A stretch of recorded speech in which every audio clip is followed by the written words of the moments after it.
Hi good morning. അപ്പോൾ എന്തൊക്കെയുണ്ട് വിശേഷങ്ങൾ? എല്ലാവരും ഊണിനുള്ള കറിയൊക്കെ എന്തുണ്ടാക്കും എന്ന് ആലോചിച്ചുകൊണ്ടിരിക്കുകയാണോ? ഞാൻ ഇന്നിപ്പോൾ വന്നിരിക്കുന്നത് ഒരു സ്പെഷ്യൽ കറിയായിട്ടാണ്. നമ്മുടെ അച്ചിങ്ങ ഉണ്ടല്ലോ, അച്ചിങ്ങ അല്ലെങ്കിൽ വള്ളിപ്പയർ, അത് ഉപയോഗിച്ചിട്ടുള്ള ഒരു കറിയാണ്. നിങ്ങൾ അധികം പേര് ഇത് ഉണ്ടാക്കിയിട്ടില്ലെങ്കിൽ ഉറപ്പായിട്ടൊന്ന് ട്രൈ ചെയ്ത് നോക്കിക്കോളൂ. നല്ല ടേസ്റ്റാണ് കേട്ടോ. അപ്പോൾ അച്ചിങ്ങ പയറും അതുപോലെ തന്നെ നമ്മുടെ പരിപ്പും തക്കാളിയും ഒക്കെ ചേർത്താണ് നമ്മൾ ഈ ഒരു കറി ഉണ്ടാക്കിയിട്ടുള്ളത്. ഇതിപ്പോൾ ഞാൻ ചൂടോടെയാണ് കറി ഇളക്കുന്നത്, അതുകൊണ്ട് തന്നെ ഒന്നുകൂടി കുറുകാനുണ്ട്. ഒന്നുകൂടി ചൂട് മാറി വരുമ്പോൾ കറി കുറുകി വരും. അപ്പോൾ ചോറിൻ്റെ കൂടെ വളരെ നല്ല കോമ്പിനേഷനാണ്. നിങ്ങളെല്ലാവരും ഒന്ന് ട്രൈ ചെയ്ത് നോക്കണം. അപ്പോൾ എങ്ങനെയുണ്ട് ഈ കറി എന്നുണ്ടാക്കിയിട്ട് കമൻറ്റ് ചെയ്യാനും ലൈക്ക് ചെയ്യാനൊന്നും മറന്നു പോരുത് കേട്ടോ. അപ്പോൾ നമുക്ക് എങ്ങനെയാണ് നമ്മുടെ അച്ചിങ്ങ പയർ പരിപ്പ് കറി തയ്യാറാക്കുന്നതെന്ന് നോക്കാം. നമ്മളിപ്പോൾ 1 കപ്പ് തേങ്ങ ചിരവി എടുത്തിട്ടുണ്ട്, 1/2 കപ്പ് തൂവരപ്പരിപ്പ് എടുത്തിട്ടുണ്ട്. അതിലേക്കായിട്ട് 1.25 കപ്പ് അച്ചിങ്ങ അല്ലെങ്കിൽ പയർ എന്ന് പറയുന്ന നീളൻ പയർ ഈ ഒരു വലിപ്പത്തിൽ കട്ട് ചെയ്തെടുത്തിട്ടുണ്ട്. പിന്നെ ഇതിലേക്ക് വേണ്ടത് തക്കാളിയാണ്. ഞാൻ 1 തക്കാളി എടുത്തിട്ടുള്ളൂ. ചെറിയൊരു പുളിക്ക് വേണ്ടിയിട്ട്, കൂടുതൽ പുളി വേണമെന്നുണ്ടെങ്കിൽ 2 തക്കാളി എടുക്കാം.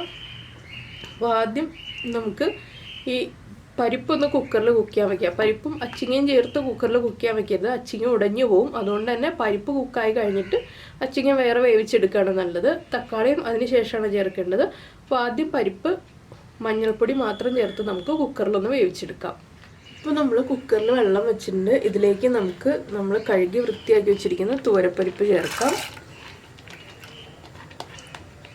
നിങ്ങളുടെ കയ്യിലുള്ള പരിപ്പിൻ്റെ കുക്കിംഗ് ടൈം അനുസരിച്ച് എത്ര വിസിലാണെന്ന് വെച്ചാൽ കുക്ക് ചെയ്തെടുക്കാം കേട്ടോ. നന്നായിട്ട് ഉടഞ്ഞു കിട്ടുന്ന അത്രയും സമയം നമ്മൾ കുക്ക് ചെയ്യണം. ഞാനിപ്പോൾ ഇത് 2 വിസിൽ വരുന്നത് വരെയാണ് കുക്ക് ചെയ്യുന്നത്. എൻ്റെ കയ്യിലുള്ള പരിപ്പ് 2 വിസിൽ വരുമ്പോൾ കുക്കായി കിട്ടും. ഇതിലേക്ക് പരിപ്പിന് ആവശ്യമായിട്ടുള്ള ഉപ്പ്, 1/4 ടീസ്പൂൺ മഞ്ഞൾപ്പൊടി, ഇത്രയും ചേർത്തിട്ട് നമുക്കൊന്ന് അടച്ചു വെച്ചു വിസിൽ വരുന്നത് വരെ വെയിറ്റ് ചെയ്യാം. ഈ സമയത്ത് തന്നെ നമുക്ക് വേറൊരു ചട്ടി വയ്ക്കാം. ഈ ചട്ടിയിലേക്ക് നമ്മൾ കട്ട് ചെയ്ത് വെച്ചിരിക്കുന്ന അച്ചിങ്ങ ഉണ്ടല്ലോ, അച്ചിങ്ങ ചേർക്കുക. അതുപോലെ തന്നെ ഞാനിവിടെ 2 പച്ചമുളക് എടുത്തിട്ടുണ്ട്. നല്ല എരിവുള്ള പച്ചമുളകാണ്, അതുകൊണ്ട് 2 ചെറിയ പച്ചമുളക് എടുത്തിട്ടുള്ളൂ. നിങ്ങളുടെ കയ്യിൽ എരിവ് കുറഞ്ഞ പച്ചമുളകാണെങ്കിൽ 4 എണ്ണം വരെ ചേർക്കാം. പച്ചമുളകൊന്ന് ഇതുപോലെ സ്പ്ലിറ്റ് ചെയ്ത് ചേർത്ത് കൊടുക്കുക. 1 തണ്ട് കറിവേപ്പിലയും ചേർക്കുന്നുണ്ട്. ഇതിലും 1/2 ടീസ്പൂൺ മഞ്ഞൾപ്പൊടി ഞാൻ ചേർക്കുന്നുണ്ട്. പിന്നെ 1/4 ടീസ്പൂൺ എരിവുള്ള മുളക് പൊടി. പച്ചമുളകിൻ്റെ എരിവ് അനുസരിച്ച് വേണം നമ്മൾ മുളക് പൊടി ചേർക്കാനായിട്ട്. ആവശ്യത്തിന് വെള്ളവും ചേർത്ത് നമുക്ക് ഈ അച്ചിങ്ങ ഒന്ന് കുക്കായി വരുന്നത് വരെ ഇനി വേവിച്ചെടുക്കാം. ഇതിലേക്ക് ഇപ്പോൾ ഇനി ഒന്നും ചേർക്കാനില്ല, ഇതൊന്ന് കുക്കായി വരട്ടെ, പരിപ്പും കുക്കായി വരട്ടെ. ഈ സമയത്ത് നമുക്ക് നമ്മുടെ അരപ്പ് റെഡിയാക്കി എടുക്കാം. അപ്പോൾ നമ്മൾ അരപ്പ് റെഡിയാക്കാനായിട്ട് മിക്സിയുടെ ജാറിലേക്ക് നമ്മൾ എടുത്തു വെച്ചിരിക്കുന്ന തേങ്ങ ചേർത്ത് കൊടുക്കുക. ഇതിലേക്ക് നിങ്ങൾക്ക് ജീരകത്തിൻ്റെ ഫ്ലേവർ താല്പര്യമുണ്ടെങ്കിൽ ചേർക്കാം. ഞാനിപ്പോൾ ജീരകം ചേർക്കുന്നില്ല കേട്ടോ, ഓപ്ഷണലാണ്. വേണമെന്നുണ്ടെങ്കിൽ 1/4 ടീസ്പൂൺ ജീരകം ചേർക്കാം, ഇല്ലെങ്കിൽ തേങ്ങ മാത്രം അരച്ചെടുക്കാം. നന്നായിട്ടൊന്ന് അരച്ചെടുക്കുക. ഇപ്പോൾ നമ്മുടെ തേങ്ങ നന്നായിട്ട് അരച്ചെടുത്തിട്ടുണ്ട്. ഇതുണ്ടോ, ഇതുപോലെ അരച്ചെടുത്തിട്ടുണ്ട്. ഞാൻ ഒരുപാട് വെള്ളം ചേർക്കാതെയാണ് അരച്ചിട്ടുള്ളത്. ഒരുപാട് വെള്ളം ചേർത്ത് അരച്ചെടുക്കരുത് കേട്ടോ. അപ്പോൾ ഇനി നമ്മുടെ അച്ചിങ്ങ ഒന്ന് ഹാഫ് കുക്കാകുമ്പോൾ നമുക്ക് ബാക്കിയുള്ള കാര്യങ്ങൾ ചെയ്യാം. പരിപ്പിൻ്റെ വിസിൽ വന്നു, ഞാൻ ഫ്ലെയിം ഓഫ് ചെയ്തിട്ടുണ്ട്. ഇനി അച്ചിങ്ങ ഒന്ന് കുക്കായി കിട്ടട്ടെ. അപ്പോൾ നമ്മുടെ അച്ചിങ്ങ പകുതി കുക്കായി വന്നിട്ടുണ്ട്. നമുക്കിനി ഇതിലേക്ക് നമ്മൾ കട്ട് ചെയ്ത് വെച്ചിരിക്കുന്ന തക്കാളി ചേർക്കാം. തക്കാളി ഞാൻ വലിയ ക്യൂബ്സ് ആയിട്ടാണ് കട്ട് ചെയ്തിട്ടുള്ളത്. ഇനി തക്കാളിയും കൂടി ചേർന്ന് ഇതൊന്ന് കുക്കായി വരട്ടെ. ഇതൊക്കെ വളരെ എളുപ്പത്തിൽ ഉണ്ടാക്കാൻ പറ്റുന്ന കറികളാണ് കേട്ടോ. അധികം ബുദ്ധിമുട്ടില്ല, കുറച്ച് ഇൻഗ്രീഡിയൻസും മതി. നമ്മുടെ വീട്ടിലുള്ള ഇൻഗ്രീഡിയൻസ് ഉപയോഗിച്ച് പെട്ടെന്ന് തന്നെ തയ്യാറാക്കാൻ പറ്റുന്ന കറികളാണ്. അപ്പോൾ നിങ്ങളെല്ലാവരും ഈ ഒരു കറിയൊക്കെ ട്രൈ ചെയ്ത് നോക്കും എന്ന് വിചാരിക്കുന്നു. നമുക്കിനി ഇത് അടച്ചു വെച്ച് കുക്ക് ചെയ്തെടുക്കാം. വെള്ളമൊക്കെ ഒന്ന് വറ്റി വരട്ടെ. ഇപ്പോൾ നമ്മുടെ തക്കാളിയും അച്ചിങ്ങയും എല്ലാം കുക്കായി വന്നിട്ടുണ്ട്. നമുക്കിനി ഇതിലേക്ക് നമ്മൾ വേവിച്ച് വെച്ചിരിക്കുന്ന പരിപ്പ് ചേർത്ത് കൊടുക്കാം. പരിപ്പിൽ ആവശ്യത്തിന് വെള്ളമുണ്ട്, അതുകൊണ്ടാണ് ഞാൻ അധികം വെള്ളം വയ്ക്കേണ്ടതെന്ന് പറഞ്ഞത്. ഇനി പരിപ്പും കൂടി ചേർന്ന് നന്നായിട്ടൊന്ന് കുക്കായി വരട്ടെ. വെള്ളമൊക്കെ ഒന്ന് കുറുകി വരണം, ഒരുപാട് കുറുകണ്ട, ചെറുതായിട്ടൊന്ന് കുറുകി വരണം. അപ്പോൾ എൻ്റെ സൗണ്ടിനൊക്കെ ചെറിയ വ്യത്യാസമുണ്ട് കേട്ടോ. നിങ്ങളെല്ലാവരും ഒന്ന് അഡ്ജസ്റ്റ് ചെയ്യുക. എന്താണെന്ന് വെച്ചാൽ 2-3 ദിവസത്തെ വീഡിയോയിൽ ഈ ഒരു സൗണ്ട് പ്രശ്നം ഉണ്ടാവുള്ളൂ. അത് കഴിയുമ്പോൾ ശരിയായിക്കോളും. അപ്പോൾ ഇനി ഇതൊന്ന് തിളച്ച് വരുമ്പോൾ നമുക്ക് നമ്മുടെ അരപ്പ് ചേർത്ത് കൊടുക്കാം. അപ്പോൾ നമ്മുടെ പരിപ്പും ചേർത്തിട്ട് നന്നായിട്ട് തിളച്ച് വരുന്നുണ്ട്. നമുക്കിനി ഇതിലേക്ക് അരപ്പ് ചേർത്ത് കൊടുക്കാം. അരപ്പ് ചേർത്തിട്ട് വല്ലാതെ തിളക്കരുത്, ഫ്ലെയിം കുറച്ച് വെച്ചിട്ട് അരപ്പ് ചേർക്കുകയാണ് എപ്പോഴും നല്ലത്. ഇനി നമുക്കൊന്ന് ഇളക്കി മിക്സ് ചെയ്തതിന് ശേഷം ഉപ്പും എരിവും എല്ലാം ചെക്ക് ചെയ്യുക. ഉപ്പ് കുറവാണെങ്കിൽ ഉപ്പ് ആഡ് ചെയ്ത് കൊടുക്കുക. അതുപോലെ തന്നെ എരിവ് കുറവാണെന്നുണ്ടെങ്കിൽ 1-2 പച്ചമുളക് സ്പ്ലിറ്റ് ചെയ്ത് ചേർക്കാം. ഈ ഒരു സ്റ്റേജിൽ ചേർത്താലും എരിവൊക്കെ ആയിക്കോളും. കണ്ടോ, വളരെ എളുപ്പത്തിൽ നമ്മുടെ അച്ചിങ്ങ പരിപ്പ് കറി റെഡി ആയി കഴിഞ്ഞു. അപ്പോൾ നിങ്ങൾ ഇതുപോലെ ഉണ്ടാക്കി നോക്കിയിട്ടില്ലെങ്കിൽ ഒരു പ്രാവശ്യം ഒന്ന് ട്രൈ ചെയ്ത് നോക്കിക്കോളൂ കേട്ടോ. എന്താണെന്ന് വെച്ചിട്ടുണ്ടെങ്കിൽ നമ്മൾ അച്ചിങ്ങ മെഴുക്കുവരട്ടി അച്ചിങ്ങ തോരനൊക്കെ അല്ലേ ഉണ്ടാക്കാറുള്ളൂ, അതുപോലെ ഇങ്ങനെ ഒഴിച്ചേറിയായിട്ട് ഉണ്ടാക്കാറില്ലല്ലോ.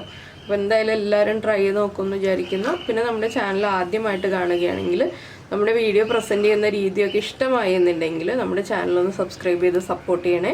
സബ്സ്ക്രൈബ് ചെയ്യുന്നതിന് ഈ വീഡിയോയുടെ താഴെയുള്ള റെഡ് സബ്സ്ക്രൈബ് ബട്ടൺ ഒന്ന് ക്ലിക്ക് ചെയ്യുക. അതിൻ്റെ റൈറ്റ് സൈഡിലുള്ള ബെൽ ഐക്കൺ ഒന്ന് ക്ലിക്ക് ചെയ്യുക. അപ്പോൾ ഓൾ എന്ന് പറഞ്ഞിട്ടൊരു ഓപ്ഷൻ വരും. ആ ഓളും കൂടി പ്രസ് ചെയ്തിട്ടുണ്ടെങ്കിൽ ഞാൻ എപ്പോഴും വീഡിയോ അപ്ലോഡ് ചെയ്യുമ്പോൾ നിങ്ങൾക്ക് നോട്ടിഫിക്കേഷൻ വരും. അപ്പോൾ ഇതിങ്ങനെ തിളച്ചു പോകരുത്, നമ്മളൊന്ന് ഇളക്കി കൊടുത്തുകൊണ്ടിരിക്കുക. ഈ കറി ഒന്നുകൂടി കുറുകി വരും കേട്ടോ. പരിപ്പ് ചേർത്ത കറി ആയതുകൊണ്ട് തന്നെ ഒന്നുകൂടി കുറുകി വരും. പിന്നെ നിങ്ങൾക്ക് ഗ്യാസിൻ്റെ പ്രശ്നങ്ങൾ എന്തെങ്കിലുമൊക്കെ ഉണ്ടെന്നുണ്ടെങ്കിൽ ഒരു 2 അല്ലി വെളുത്തുള്ളിയും കൂടി നമ്മൾ തേങ്ങ അരയ്ക്കുമ്പോൾ ചേർത്ത് അരച്ചെടുക്കാം. ഒരു 2 മിനിറ്റ് ഇതുപോലെ ഇളക്കി കൊടുക്കുക. അപ്പോൾ നന്നായിട്ട് ആ തേങ്ങയുടെ റോ ടേസ്റ്റൊക്കെ മാറി കറി കറക്റ്റായി വരും.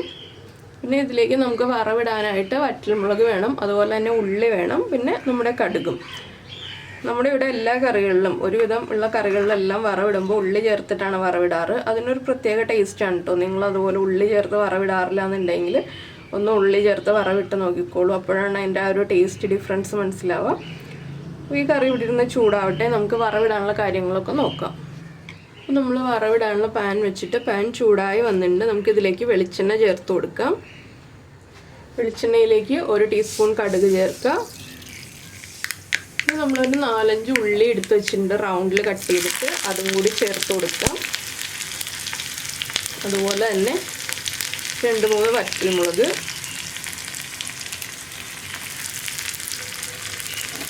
ഈ ഉള്ളി ഒന്നിനി ബ്രൗൺ ആയി വരുന്നത് വരെ ഇളക്കി കൊടുക്കണം. ഞാൻ കറി ഇടയ്ക്ക് ഇളക്കുന്നുണ്ട് കേട്ടോ. എന്താണെന്ന് വെച്ചിട്ടുണ്ടെങ്കിൽ കറി തിളച്ചു പോവാതിരിക്കാനാണ് ഇടയ്ക്ക് ഇളക്കി കൊടുക്കുന്നത്. ഇനി നമുക്കിതിലേക്ക് കറിവേപ്പിലയും കൂടി ചേർത്ത് കൊടുക്കാം.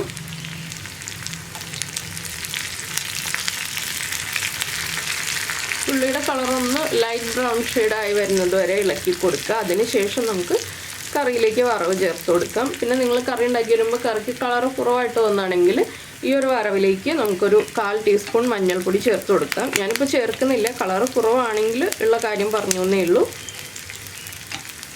അപ്പോൾ ഈ ഉള്ളിയൊക്കെ ഒന്ന് കുക്കായി വരട്ടെ.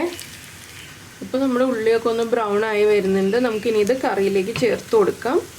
നമ്മൾ റെഡിയാക്കി വറവ് നമുക്കിനി കറിയിലേക്ക് ചേർത്ത് കൊടുക്കാം. വറവ് ചേർത്തിട്ട് അടച്ചു വയ്ക്കുക. ഇനി നമുക്ക് ചോറുണ്ണുന്നതിന് തൊട്ട് മുന്നേ ആയിട്ട് ഇളക്കി മിക്സ് ചെയ്ത് ഉപയോഗിക്കാം. ഇത്രയേ ഉള്ളൂ നമ്മുടെ അച്ചിങ്ങ പരിപ്പ് കറി. അപ്പോൾ എന്തായാലും എല്ലാവരും ട്രൈ ചെയ്ത് നോക്കുമെന്ന് വിചാരിക്കുന്നു. നമുക്ക് നമ്മുടെ അടുത്തൊരു റെസിപ്പിയുമായിട്ട് അടുത്ത ദിവസം വീണ്ടും കാണാം.